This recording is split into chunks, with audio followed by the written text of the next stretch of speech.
વિદ્યાર્થી મિત્રો, આજે આપણે અભ્યાસ કરીએ તો કે જે આપણે અંડપિંડો અને શુક્રપિંડો વિશે વાત કરી હતી. તો કે અંડપિંડમાંથી અંડકોષ જનન અને શુક્રપિંડમાંથી શુક્રકોષ જનનની પ્રક્રિયા એવા શબ્દો આવ્યા હતા. તો હવે એ અંડકોષ જનન અને શુક્રકોષ જનન વિશે વાત કરીએ તો આપણે આગળ જોઈએ. હવે તો પ્રજનન કોષોનું નિર્માણ અથવા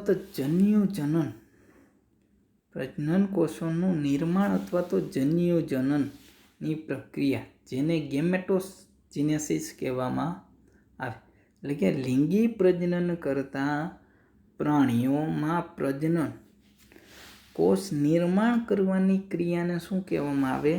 જન્યુજનન કહેવામાં આવે છે. જે આપણે ચેપ્ટર નંબર 1 અને ચેપ્ટર નંબર 2 અંદર ભણી ચૂક્યા છીએ કે જન્યુજનન એટલે શું.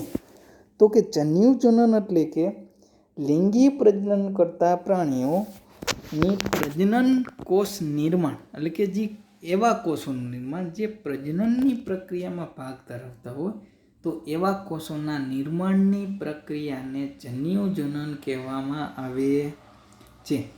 પ્રાણી તેમના દેહમાં 2 પ્રકારના કોષો ધરાવે છે. એટલે કે લિંગી પ્રજનન કરતા જેટલા સજીવો હશે એ સજીવોની અંદર એક દૈહિક કોષો અને બીજું પ્રજનન કોષો આવેલા હશે. હવે પ્રજનન કોષો અને દૈહિક કોષો. તો દૈહિક કોષો સંભાજન રીતે કોષ વિભાજન પામતા શરીરના વિવિધ અંગોની રચના બનાવે છે. એટલે કે શું થશે કે શરીરની અંદર જેટલા અંગો બનતા હશે એ અંગો રહ્યા એ દૈહિક કોષોમાંથી બનતા હશે. એટલે કે દૈહિક કોષોનું સંભાજન થઈ વિવિધ અંગની નિર્માણ પ્રક્રિયા થાય છે. આ સમયે તે બેવડાય છે. એટલે કે એક દૈહિક કોષ હોય તો એક દૈહિક કોષમાંથી હવે શું થશે તો કે 2 અલગ અલગ દૈહિક કોષ બનશે. એટલે કે એકમાંથી 2 બનશે, ફરી 2માંથી 4 બનશે, 2માંથી 4. તો એને બેવડાણા એમ કહી શકાય. એટલે કે 1માંથી 2, 2માંથી 4, 4માંથી 8, તો એ બેવડાય છે. હવે જે જનન અધિસદ્ય કોષો રહ્યા એ કોષોનું શું થશે? ક્રમિક સંભાજન અને અર્ધીકરણ દ્વારા, કે શરૂઆતમાં સંભાજન થશે. એટલે કે 1 કોષમાંથી 2 કોષ, 2માંથી 4, હવે 4 કોષ બન્યા તો પછી એનું શું થશે? અર્ધીકરણ થશે. અર્ધીકરણમાં શું થાય તો કે 1 કોષમાંથી 4 કોષોનું નિર્માણ થાય. તો જનન અધિચ્છદ કોષોનું ક્રમિક સંભાજન અને અર્ધીકરણ થઈ કેનું નિર્માણ થાય તો કે પ્રજનન કોષો અથવા તો જનન કોષોનું નિર્માણ થાય છે. હવે નર જનન કોષો અથવા તો શુક્રપિંડમાંથી શુક્રકોષ જનન થતું હોય, એટલે અથવા તો નરજન્યુ બનતા હોય, શુક્રાણુ, શુક્રકોષ કે નરજન્યુ બનતા હોય તો અને માદાની અંદર માદાજન્યુ, અંડકોષ કે ઈંડું કહેવાતું હોય છે. હવે જનનપિંડમાંથી જનન કોષોનું નિર્માણની પ્રક્રિયાને જન્યુજનન કહેવાય છે. એટલે કે જનનપિંડ એટલે કે શુક્રપિંડ પણ હોઈ શકે અને અંડપિંડ પણ હોઈ શકે. એટલે કે અંડપિંડ અથવા તો શુક્રપિંડમાંથી જનન કોષોનું એટલે કે અંડકોષ અથવા તો શુક્રકોષોનું નિર્માણ થાય તે ક્રિયાને જન્યુજનનની ક્રિયા કહેવામાં આવે છે. હવે જો શુક્રપિંડમાંથી થતી હોય અને શુક્રકોષનું નિર્માણ થતું હોય તો એને આપણે શુક્રકોષ જનન કહેવાય, અને અંડપિંડમાંથી અંડકોષોનું નિર્માણ થતું હોય તો એને આપણે અંડકોષ જનન તરીકે ઓળખવામાં આવે છે. હવે વાત કરીએ આપણે સૌપ્રથમ શુક્રકોષ જનનની. તો શુક્રકોષ જનન અથવા તો સ્પર્મેટોજિનેસિસ કે નર પ્રજનનપિંડ અથવા તો શુક્રપિંડમાંથી ગુણન વૃદ્ધિ અને પરિપક્વના તબક્કા. ગુણન વૃદ્ધિ અને પરિપક્વના તબક્કાની સરળ ક્રિયાને અંતે શુક્રકોષોનું નિર્માણ થાય છે અને એ ક્રિયાને શુક્રકોષ જનન કહેવામાં આવે છે. હવે એ 2 તબક્કામાં વિભાજિત થયેલું હોય છે. પહેલો તબક્કો કયો હતો કે પ્રશુક્રકોષોનું નિર્માણ અને બીજો તબક્કો હશે એ કેવો હશે? શુક્રકાયાંતરણ. હવે વાત કરી તો કે શુક્રકોષ જનન. તો પહેલાં તો શું? તો કે શુક્રપિંડમાંથી શુક્રકોષોનું નિર્માણ થવું. કયા તબક્કાની ક્રિયા હેઠળ? તો કે ગુણન વૃદ્ધિ અને પરિપક્વન તબક્કા દરમિયાન શુક્રકોષોનું નિર્માણ થશે અને એ તબક્કાને 2 ભાગમાં વિભાજિત કરવામાં આવેલા છે. પહેલો પ્રશુક્રકોષોનું નિર્માણ એટલે કે શુક્રકોષ બનશે, પ્રાથમિક શુક્રકોષ બનશે અને એનું શું થશે? શુક્રકાયાંતરણ બનશે. હવે પહેલો તબક્કો આપણે જોઈએ તો કે પ્રશુક્રકોષનું નિર્માણ. પ્રશુક્રકોષોનું નિર્માણ તો કે શુક્રોત્પાદ નલિકામાં આપેલા શુક્રજનન કોષ અથવા તો નરજનન કોષો શુક્રકોષો ઉત્પન્ન કરશે. એટલે કે સૌ પ્રથમ શું થશે? તો કે શુક્રપિંડમાંથી શુક્રકોષ ઉત્પન્ન થશે અને કઈ નલિકા દરમિયાન? તો કે શુક્રોત્પાદ નલિકા મારફતે શું થશે? શુક્રકોષોનું આગળ વહન થશે. તેમને પ્રાથમિક જનન કોષ તરીકે પણ ઓળખાય છે. એટલે કે જે સૌ પ્રથમ શુક્રપિંડમાંથી જે કોષ બન્યો એ કોષને પ્રાથમિક શુક્રકોષ કહેવામાં આવે છે અથવા તો પ્રાથમિક જનન કોષ તરીકે ઓળખાય છે. હવે પ્રાથમિક જનન કોષમાંથી પ્રશુક્રકોષોનું નિર્માણ માટે હવે વાત કરીએ આપણે તો કે જે શુક્રકોષ બન્યો પ્રાથમિક શુક્રકોષ, તો એને પ્રશુક્રકોષ તરીકે બનવા માટે અથવા તો નિર્માણ કરવા માટે અમુક તબક્કામાંથી વિભાજન અથવા તો અમુક તબક્કામાંથી પસાર થવું પડે. તો એ તબક્કાની વાત કરીએ આપણે તો પહેલો તબક્કો છે ગુણન તબક્કો. તો ગુણન તબક્કો નામ સાંભળીને જ આપણને ખબર પડે કે એમાં કોષોની સંખ્યામાં વધારો થતો હશે. તો કે અવિભેદિત જનન અધિચ્છદીય કોષો અથવા તો પ્રાથમિક જનન અધિચ્છદીય કોષો કે જે આગળથી જે શુક્રપિંડમાંથી કોષો આવેલા હશે એ શુક્રકોષો અથવા તો પ્રાથમિક જનન કોષો હશે એ કેવા હશે? મોટા કદના અને ક્રોમેટિન એટલે કે રંગસૂત્ર દ્રવ્ય ધરાવતું હશે ને મુક્ત કોષ કેન્દ્રો ધરાવે છે. કેવું? તો કે એક તો મોટા કદના અને બીજું કેવું? તો રંગસૂત્ર દ્રવ્ય મુક્ત કોષ કેન્દ્રો ધરાવતા હશે. એટલે કે જે કોષ હશે એ કોષ કેવા હશે? એક તો મોટા આકારના અને એની અંદર જે રંગસૂત્ર આવેલું હશે નહીં અથવા તો કોષ કેન્દ્ર પણ આવેલા હશે નહીં. આ કોષો સમવિભાજન દ્વારા એટલે કે સૌ પ્રથમ શું થયું? તો કે સમવિભાજન એટલે કે એક કોષમાંથી 2 કોષ બનશે, 2માંથી 4, 4માંથી 8 એમ આગળ એનું વિભાજન થતું જશે. દ્વારા ગુણન પામી અને આદિ પૂર્વ શુક્રકોષ ઉત્પન્ન કરે છે. એટલે કે જે જનન અધિચ્છદીય કોષો હતા એ જનન અધિચ્છદીય કોષોનું શું થશે? સમવિભાજન થશે અને સમવિભાજન થઈ આદિ પૂર્વ શુક્રકોષ બનશે. હવે પ્રત્યેક આદિ પૂર્વ શુક્રકોષ કેવા હશે? 2n પ્રકારના હશે. 2n પ્રકારના એટલે કે એની અંદર 46 રંગસૂત્ર આવેલા હશે કે જેને આપણે 2n દ્વારા પણ ઓળખીએ છીએ. જ્યારે 1n હોય અથવા તો ખાલી સિંગલ એકકીય હોય તો એની અંદર 23 રંગસૂત્ર આવેલા હોય છે. એટલે કે જ્યારે 2n લખેલું હોય ત્યારે આપણે રંગસૂત્રની સંખ્યા 46 લખવાની અને ખાલી n અથવા તો એકકીય હોય તો આપણે રંગસૂત્રની સંખ્યા 23 લખવાની થશે. એટલે કે સૌપ્રથમ જે આદિપૂર્વ શુક્રકોષ બન્યા તો એ કેવો હશે? દ્વિતીય એટલે કે 2n હશે. એટલે એની અંદર 46 રંગસૂત્ર આવેલા હશે. હવે બીજો તબક્કો તો કે વૃદ્ધિ તબક્કો, એટલે કે પહેલા તબક્કાની અંદર એટલે કે ગુણન તબક્કાની અંદર કોષો મોટા હતા, એનું સમવિભાજન થતું હતું અને કોષોની સંખ્યામાં વધારો થતો હતો. હવે જ્યારે વૃદ્ધિ તબક્કામાં એ જે કોષો બનેલા હશે એ બનેલા કોષોને યોગ્ય પોષક દ્રવ્યો આપવા પડશે. એટલે કે વૃદ્ધિ, એની વૃદ્ધિ ટકાવી રાખવા માટે. એટલે કે વૃદ્ધિ તબક્કામાં આદિપૂર્વ શુક્રકોષ મોટા જથ્થામાં પોષક દ્રવ્યો અને ક્રોમેટિન દ્રવ્ય એકત્રિત કરે છે, એટલે કે રંગસૂત્ર એકત્રિત કરશે.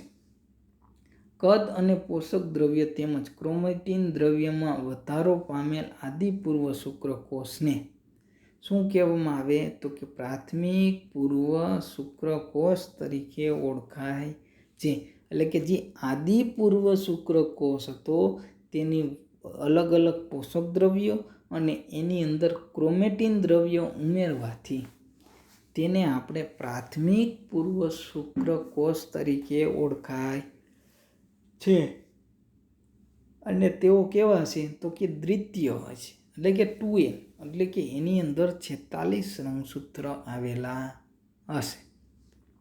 હવે ત્યાર પછીનો તબક્કો એટલે કે પરિપક્વન તબક્કો. પરિપક્વન તબક્કામાં વૃદ્ધિ પામેલા પ્રાથમિક પૂર્વ શુક્રકોષ હશે એનું પ્રથમ શું થશે? અર્ધીકરણ થશે. અને અર્ધીકરણ અથવા તો પરિપક્વન વિભાજન પહેલું અથવા તો અર્ધીસૂત્રણનો તબક્કો માટે તૈયાર થશે. આપણે અગાઉ જોયું તો કે જે જન્યુજનનની અવસ્થા રહી એ જન્યુજનનની અવસ્થા સમવિભાજન અને અર્ધીકરણ એમ બંને પ્રકારે જોવા મળે. તો જે ગુણન તબક્કો અને વૃદ્ધિ તબક્કો હતો તો એની અંદર સમવિભાજન થતું હતું, જ્યારે પરિપક્વન તબક્કાની અંદર શું થશે? પહેલું અર્ધીકરણ થશે, એટલે કે પ્રથમ અર્ધીકરણ થશે. હવે પ્રથમ પરિપક્વન વિભાજનને કારણે એક પ્રાથમિક પૂર્વ શુક્રકોષમાંથી, એટલે કે જે એક પ્રાથમિક પૂર્વ શુક્રકોષ હશે એમાંથી 2 દ્વિતીય પૂર્વ શુક્રકોષોનું નિર્માણ થશે. એટલે કે એક કોષમાંથી 2 કોષ બનશે. હવે પ્રત્યેક જે 2 કોષો બન્યા પ્રત્યેક દ્વિતીય પૂર્વ શુક્રકોષ એકકીય n પ્રકારના હશે. કેવા હશે? તો કે n પ્રકારના હશે. એટલે કે જે 2 કોષો બન્યા એ 2 કોષો કેવા હશે? હવે એકકીય હશે. જોઈએ આપણે ચાર્ટની અંદર. તો ચાર્ટમાં આપણે જોઈએ તો કે સૌ પ્રથમ શું? તો કે યુવાન વખતે, એટલે કે જ્યારે શુક્રપિંડમાંથી શુક્રકોષોનું નિર્માણ થતું હશે, એટલે કે આદિ શુક્રકોષનું નિર્માણ થશે. એનું શું થયું? તો કે એક તો સમવિભાજન થયું અથવા તો વિભેદીકરણ થયું, એટલે કે એકમાંથી 2 કોષો બન્યા, 2માંથી વળી પાછા 4 કોષો બન્યા. તો 4 કોષો બન્યા તો એ 4 કોષોને શું કીધું? તો પ્રાથમિક પૂર્વ શુક્રકોષ કીધું. હવે જ્યારે એનું પ્રથમ અર્ધીકરણ થાય, પ્રથમ અર્ધીકરણ થશે એટલે કે એ 4 જે કોષો બન્યા હતા એ 4 કોષોમાંથી કોઈ એક કોષનું શું થશે? અર્ધીકરણ થયું અને અર્ધીકરણ દરમિયાન 2 કોષોમાં પરિણમશે. હવે એ 2 કોષોમાં પરિણમ્યા એને શું કહેવામાં આવે છે? તો કે દ્વિતીય પૂર્વ શુક્રકોષ તરીકે ઓળખાય છે. વળી પાછું એનું શું થશે? દ્વિતીય અર્ધીકરણ થશે, એટલે કે વળી પાછા એમાંથી 2 કોષો બનશે અને એ 2 કોષોમાંથી 4 કોષો બનશે. અને એની સંખ્યા કેવી હશે? અહીંયા n હશે અને અહીંયા 2n જોવા મળતી હશે. હવે જે પ્રશુક્રકોષીય 4 કોષો બન્યા એ 4 કોષોનું હવે શું થશે? વિભેદીકરણ થઈ અને શુક્રકોષમાં પરિણમશે અને તેની અંદર પણ રંગસૂત્ર કેવા હશે? એકકીય જોવા મળશે. તો આપણે આગળ જોઈ લઈએ.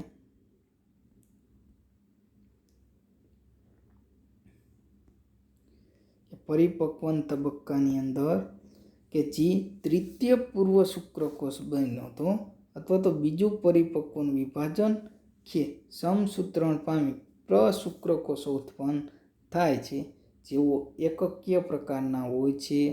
આમ એક પ્રાથમિક પૂર્વ શુક્રકોષમાંથી એટલે કે એક શુક્રકોષમાંથી 4 એકકીય પ્રશુક્રકોષ ઉત્પન્ન થાય.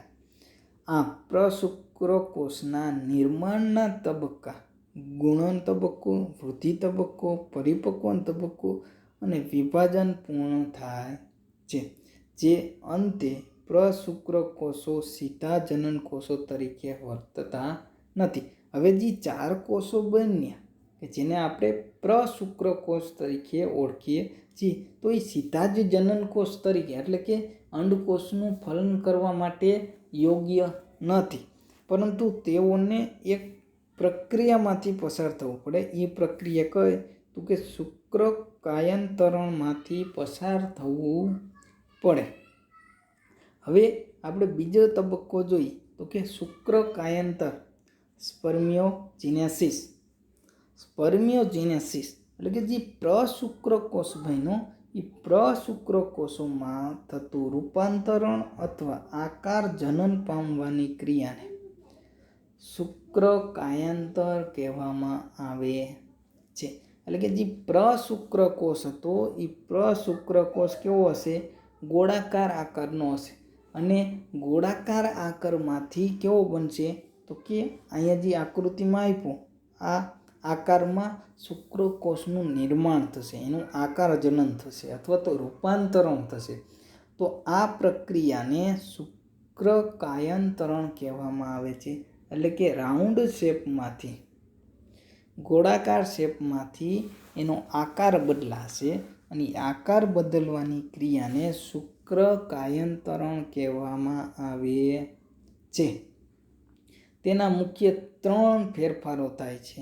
પહેલા તો કોષ કેન્દ્રમાં ફેરફાર, શુક્રાગ્ર નિર્માણની પ્રક્રિયામાં અને તારાકેન્દ્રની ગોઠવણીમાં ફેરફાર થાય છે. હવે એમાં આપણે જોઈએ તો કે કોષ કેન્દ્રમાં ફેરફાર, તો કે એના કોષ કેન્દ્રની અંદર કેવા પ્રકારનો ફેરફાર થશે તો કે પ્રશુક્રકોષોનું કોષ કેન્દ્ર પાણી ગુમાવે છે. એટલે કે જે પ્રશુક્રકોષ હશે એની અંદર પાણી વિપુલ પ્રમાણમાં હશે, એટલે કે એમાં પાણીનો જથ્થો વધારે હશે. તો એનું શું થશે? પાણી દૂર થશે પ્રશુક્રકોષોમાંથી. હવે પાણી દૂર થયું એના હિસાબે શું થશે? આસુનતા ઊભી થશે, એટલે કે સંકોચન થશે કોષનું. હવે કોષનું સંકોચન પામી અને ઈંડા જેવો ચપટો પાર્શ્વીય આકાર ધારણ કરે. ઈંડા જેવો પાર્શ્વીય આકાર ધારણ કરે. હવે પાર્શ્વીય આકાર ધારણ કર્યો, પાણીનું ગુમાવી દેશે પાણી, એટલે આસુનતા થશે. હવે આરએનએ અને કોષ કેન્દ્રીયનું પ્રમાણ વધુ માત્રામાં ઘટતા. હવે કોષની અંદરથી એક તો કોષ કેન્દ્રીયનું પ્રમાણ ઘટ્યું અને બીજું આરએનએનું પ્રમાણ ઘટ્યું. હવે આરએનએનું પ્રમાણ ઘટ્યું એટલા માટે ડીએનએનું પ્રમાણ વધશે. ડીએનએ કેવું થશે?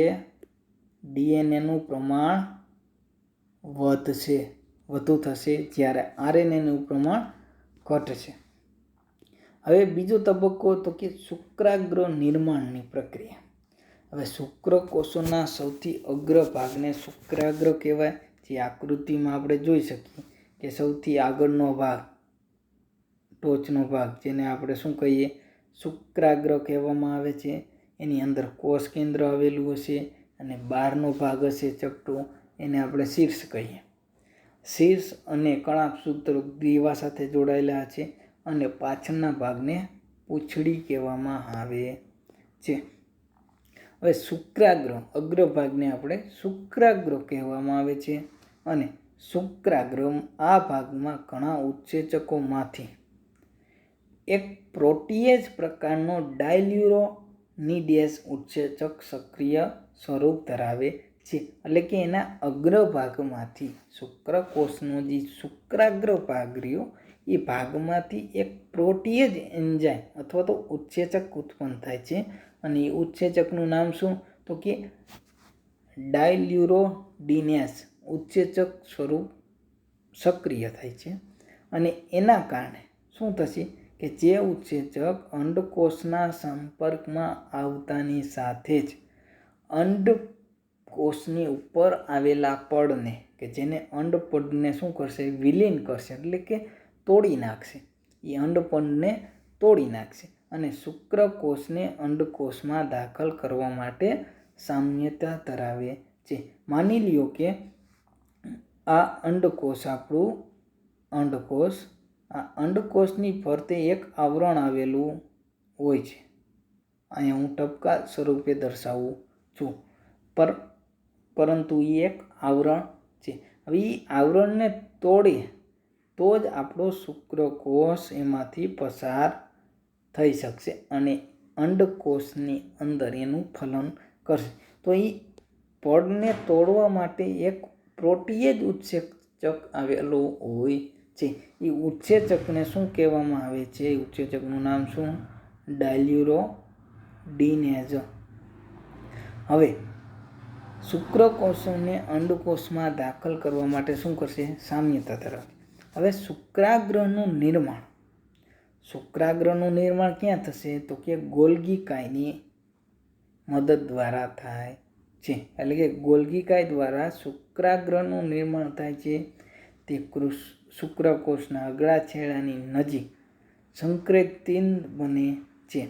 ગોલ્ગી કાયની એક અથવા તો બે રસધાનીઓ મોટી થઈ અને ગોલ્ગી કાયના વચ્ચે તેઓ સ્થાન પામે છે.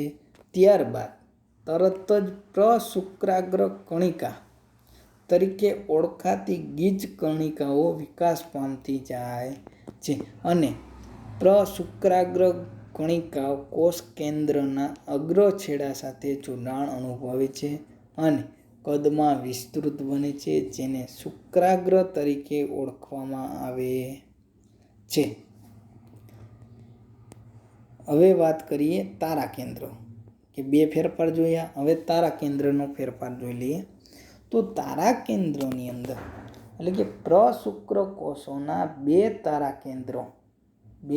કેન્દ્રો એક પછી એક એટલે કે વારા ફરતી પ્રશુક્રકોષોના કોષ કેન્દ્રની પાછળ ગોઠવાય છે. વારા ફરતી કોષ કેન્દ્રની પાછળ શું થતું જશે? ગોઠવણી થતી જશે. અગ્રિમ એક તારા કેન્દ્ર એટલે કે જે આગળનું તારા કેન્દ્ર હશે તેને અગ્રિમ તારા કેન્દ્ર અને પશ્વ એક તારા કેન્દ્રને દૂરસ્થ તારા કેન્દ્ર કહેવાય છે. એટલે કે આગળનું તારા કેન્દ્ર છે એને અગ્રિમ તારા કેન્દ્ર અને પશ્વ જે એક તારા કેન્દ્ર આવેલું છે એને દૂરસ્થ તારા કેન્દ્ર તરીકે ઓળખાય છે. તારા કેન્દ્ર તલ કણિકામાં ફેરફાર પામે છે અને શુક્રકોષોનો અક્ષીય તંતુની રચના બનાવે છે. કણાભસૂત્રો ભેગા મળી અને અક્ષ તંતુની ફરતે સર્પાકાર અને કે કુંતલાકારે વીંટળાઈ જાય છે. સર્પાકાર જેમ ડીએનએ એકબીજા સાથે ડીએનએનો આકાર હશે એ આકારનો એટલે કે હેલિકલ્સ ટાઈપ આવા આકારથી ગોઠવાય જશે. કણાભસૂત્રો દ્વારા શુક્રકોષોનો મધ્ય ભાગ બનાવે છે.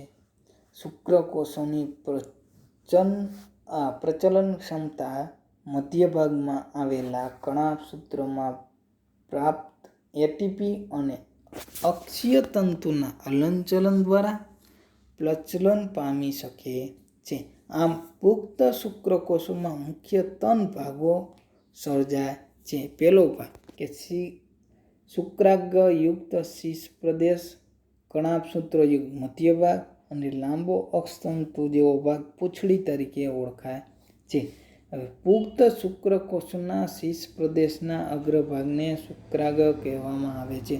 જે આપણે આકૃતિમાં જોઈએ તો આકૃતિની અંદર વાત કરીએ તો કે એક ભાગ કયો તો એક ભાગ હતો આપણો કેનું મુખ શુક્રાગ્ર. બીજો ભાગ કણાપ સૂત્રવાળો અને ત્રીજો ભાગ એની પૂંછડી. હવે કણાપ સૂત્રમાં શું થશે તો કે આમ કુંતલાકાર રચના જોવા મળશે, જ્યાં અહીં આપેલી છે કુંતલાકાર રચના. પછી શુક્રાગ્રનું નિર્માણ, એનું જોડાણ થશે અને પૂંછડીનું નિર્માણ થશે. તો કણાપ સૂત્રના ભાગે અહીંયા તારા કેન્દ્રમાં ફેરફાર થશે. તો આ હતું શુક્રકોષ જનનની પ્રક્રિયા. આ એનો ચાર્ટ છે. હવે નેક્સ્ટ લેક્ચરમાં આપણે વાત કરીશું તો કે અંડકોષ જનનની.